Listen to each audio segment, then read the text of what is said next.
To illustrate this, I would like to talk to you about serial boxes. You may wonder what serial boxes have to do with apps, but in one of my blog posts on my blog at Marketing Lab, I wrote a subject about it, and I like to cover here what it's all about. If you think about it, serial boxes are very comparable to applications in the store. When you're looking at an application in the store, if you do a search, then you have a list of apps, and you're really browsing quickly what the icon is, the screenshots, and the app name, and you in a split of a second, you're going to make a decision whether you want to download this app or not. And if you're going down this aisle, that's pretty much the same thing. There's a lot of brands, different brands of cereals, and they're all quite different. And what happened is all the brands are trying to use colorful ways to convince you to buy this brand versus another one, and they're all competing.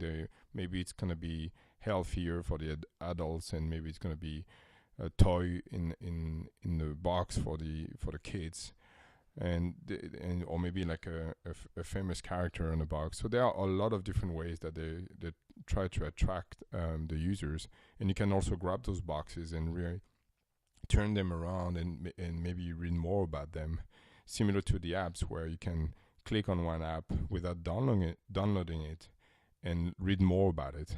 So that's why I think it's very comparable. Now let's pretend that you're coming up with a great cereal recipe. You've shared that with friends, people love it, it's much better than anything they've tasted before, and you decide that you want to be in the market despite all the competitions in the stores. You want your brand to be there. And because your cereals taste so good, you don't need to care so much about the packaging itself.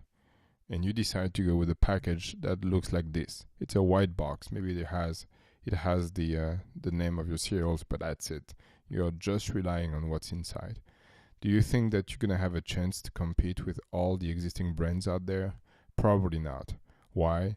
Because people are going to be browsing quickly all the different boxes, and they're probably not going to be paying attention to yours because it doesn't give enough information. It's not appealing to them. And I think that's a parallel that I see a lot with applications.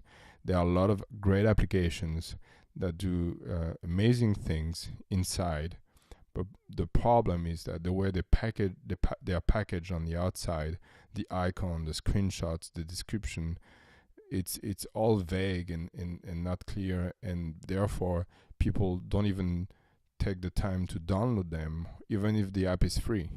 And there are a lot of developers that are creating great products that don't see many downloads because of the external packaging. This is a common mistake that many app publishers make.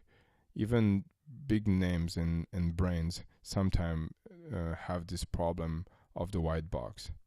Because at the end, even if you have the best keywords and you rank high for them, if your app is not appealing and on the outside, not explaining clearly what it does inside, then people will just pass through it and will go to the next app, and you'll wonder why you're not having downloads. So it's very crucial to make sure that all the app assets are telling a story and explaining why a user should download the app. And this is what we're going to be covering in the second part of the course.